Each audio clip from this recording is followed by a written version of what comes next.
Hello and welcome back to my Red Dead Redemption 2 playthrough, Red Dead Yarbdemption, and we're going to jump right in with Mr. Pearson, the gang cook. He's telling everybody needs food, so we're going to head out with our friend here, Charles, who gives us the bow and introduces us to our early tutorial of hunting. So get in here. We'll start taking a look at that. And this will introduce us to more elements of the stamina bar.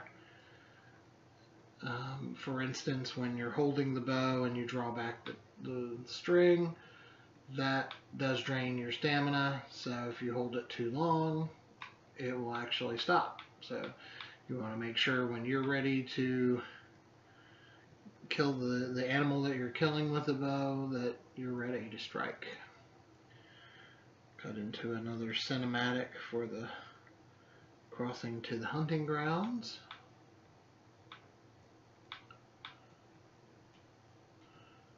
And we'll be introduced, once we get off the horses here, we'll be introduced to the tracking element and the eagle eye feature, which can allow you to see things in terms of like not only tracks but inside houses. You can see valuables and things of that nature. So it's a very helpful tool. We'll grab the bow off the horse and let's get hunting.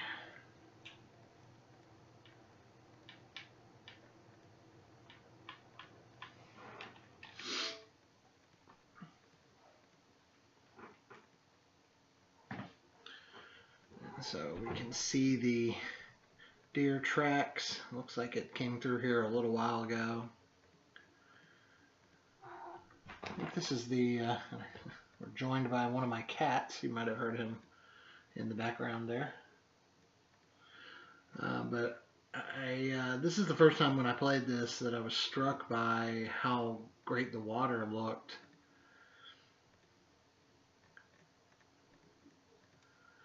And then we'll just ease up here in between these trees. You can see that deer right there. And got it. All right. Let's head on down.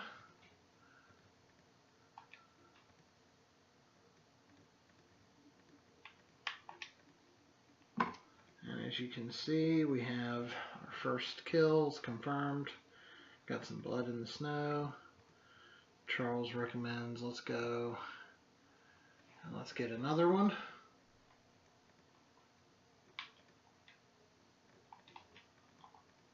So we'll start tracking that.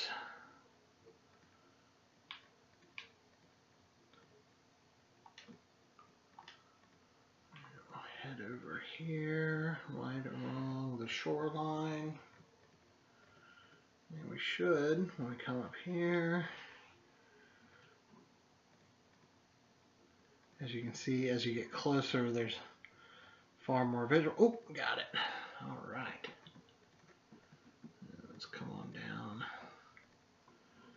And although you can do more like skinning and things like that later, you can also pick up the entire carcass and throw it on the back of your horse.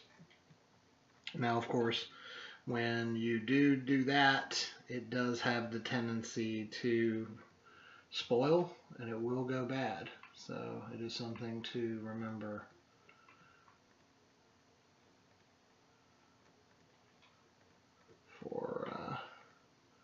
For those of you who are interested. Alright, and that's enough for us, so we'll head on back to the camp. And you can see, even sped up, you can see just the really awesome job they did with water there.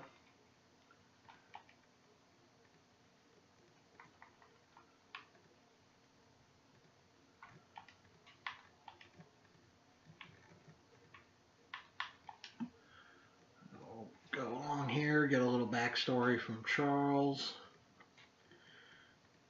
Had a Indian mother, a black father, and joined up with Dutch's gang about 6 months ago. You won't be able to hear that here, but he tells a little bit of that. And Arthur is pretty complimentary of him. And then as we come along here,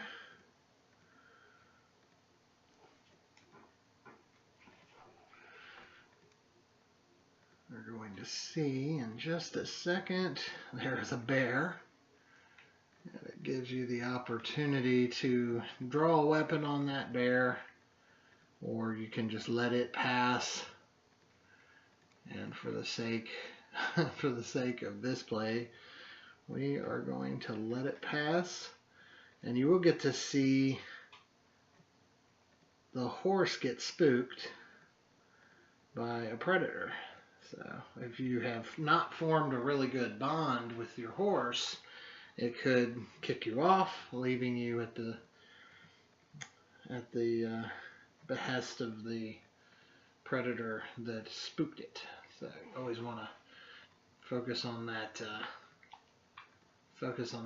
relationship with your horse.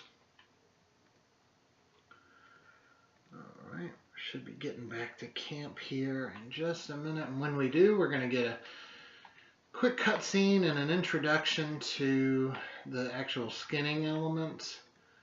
It's a really super quick cutaway, but interesting is that it is far more detailed than skinning was in Red Dead Redemption originally. In that game, it would, John would crouch over the animal, pull out the knife, stick it in, blood would splatter up on the screen, and he would mutter some of his catchphrases, which were like, "What have you been eating? That'll fetch a good price. Ew, you stink." And he would say it just in that voice over and over again. So that's kind of become a running joke with me. Like, just anytime I kill anything in a game now, I'll be like, "What have you been eating?" I may have even done that in previous Fallout videos that I did. So now you know the source of that. Come in here and drop off this deer after awkwardly climbing up on Pearson's table. Get a quick reintroduction to Uncle, who was in the last game. And there you go. We're going to skin this deer, hang it up for Mr. Pearson, and that will cut us immediately into the final mission of the opening act. Quick visit with John, and then Dutch will arrive and say it is time to take on that train. So we're going to head on out and do a train robbery.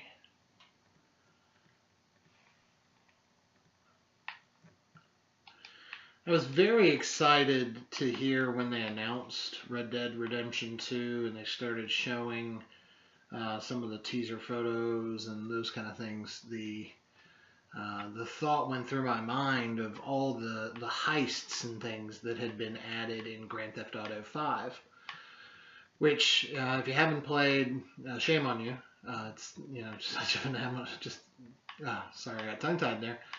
Phenomenal game, a real masterpiece, great storytelling, and the elements of adding heists and things of that nature really opened up the game. So to be able to do that here in the Old West with train robberies, bank robberies, and things, we'll see how that fleshes out, of course, but it was one of those things that immediately came to my mind when I played Grand Theft Auto 5. It's like, wow, what if you could do this kind of thing in the Old West?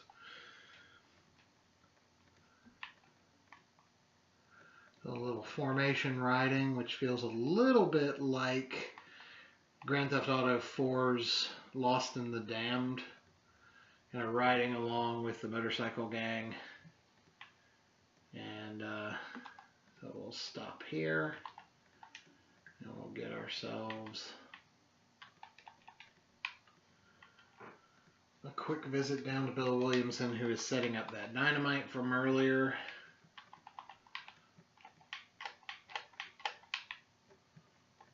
And we'll see, and we'll hook that up and see what happens next.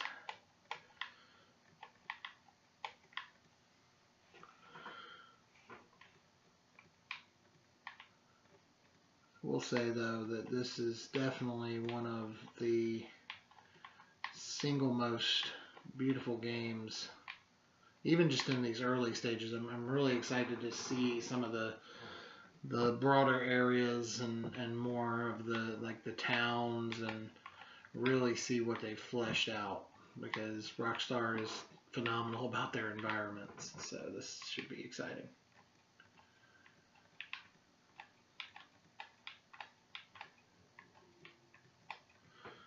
Alright, and of course, he messes up the dynamite.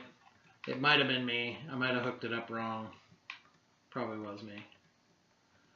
And so now we're running and getting on top of the train, rescuing Lenny, and you get to have the feeling of being right in the middle of a old school, old west train robbery, complete with bandana over the face. Ooh, nice stealth kill. Oh, and didn't last and stay stealth very long. Got these other guys here. Let's dispatch them pretty quickly. Get rid of them. Trying to stay ahead of Lenny here. I don't want him necessarily in the lead. It gives you the option there to let him take the lead, but you know, I'm the one playing, so I want to take the lead here. And those of you who are saying, why aren't you looting? Why aren't you looting? Because I sat there in the last video and said loot whenever possible. I'll loot. They're still on the train, so I'll loot them, you know, after we get the train stopped. They'll still be here. Oh, crap, the conductor. Get a little fist fight with him, throw him off, and let's stop the train, and here we go. Leviticus Cornwall's private army or something here attacking me. You got a little bit of enemy waves here to deal with. Going a little dead eye. That'll help me out a little bit. Try to keep Lenny safe. And basically in this section, you just keep fighting back up the train. That's the goal. Get to the back of the train again. Meet up with the gang. And that way, once you take out these last few guys, it'll initiate the next section. So let's just slowly make our way back. Get these guys. Alright, now Dutch telling everybody, come on out. We got you surrounded. Night starting to fall here over the course of the train ride. They really do a great job using the action during the cutscenes to move story forward and time forward, so it doesn't feel like a ham-fisted time change. I mean, you're so caught up in the action, you just look up and go, oh, well, shit, it's dark outside. So that's another nice touch. So you don't have to sit there and have too many time transition cutscenes and those kind of things. There are some of those, and they're really pretty. But for the purposes of moving the story forward naturally, that's sort of what they do there. All right, so now we're inside Leviticus Cornwall's private train car. We're going to go ahead and start looting. And he had some bonds and things in there. So we want to get in and get those.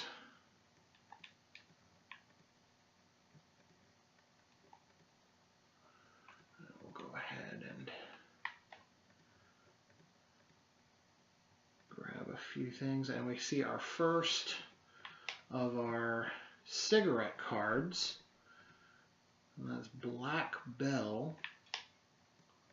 Cigarettes used to come with like almost like trading cards,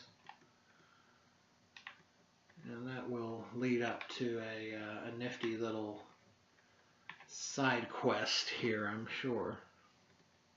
I think that's everything. Micah and everybody else took care of the safe. And now we'll come out here and we get our next moral choice. And Dutch tells us to take care of, clean up the mess basically, and gives us the option to kill or get rid of those guys. Obviously I'm not going to kill them, I'm going to just put them in the back of the train, and I've sped this section up a whole heck of a lot because it's me looting all of those bodies. Didn't want you guys to have to sit through that, so we'll finish getting all of those bodies. And then we'll come back up to the train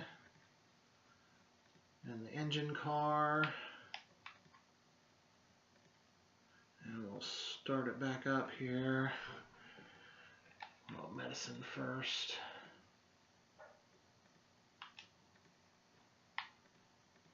Alright, and that'll trigger another cutscene. And it's time to get out of these mountains and head to a more stable base. And the great news for us is that once that happens, we'll be done with those episodes that were giving me a little bit of problem. And we'll be into a more open gameplay, so I can actually show you guys some really cool stuff. We'll get through this part first, which of course is just traveling with the gang and heading to Horseshoe Outlook. Or Horseshoe Overlook. I can't remember exactly what it's called. I think it's Horseshoe Overlook. We'll fix the wagon wheel here. And once the wagon wheel is fixed, we'll get back on the wagon. Isaiah will explain that those Indians that we saw just a moment ago, that they've been victims of the U.S. Army, and that they were the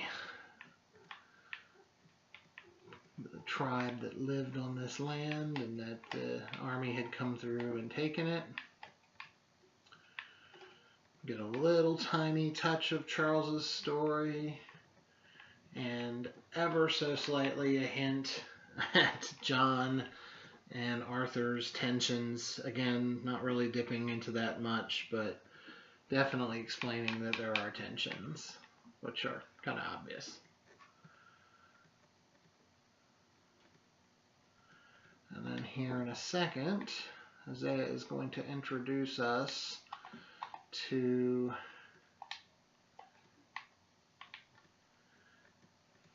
the herbalism and sort of open the door for crafting. So then we'll start to be able to look for herbs and make medicines ourselves. And as you can see clearly, this is just freaking outstandingly beautiful. You hit a lot of green after a lot of snow. So that's wonderful. And if you have a keen eye, you can see various critters and animals and birds and all sorts of things. And a hint of where the areas change over into like some more mountainous areas and things of that nature. So lots of detail put into this.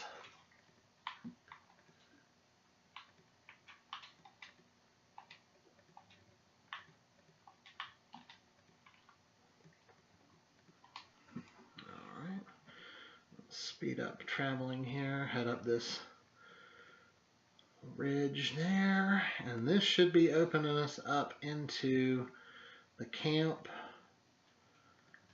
and we'll start to wind down here. caught up with Javier, who had fallen off the train earlier. And then as we come over the rest of this hill, it'll open up to our little base camp. You can see the other carts.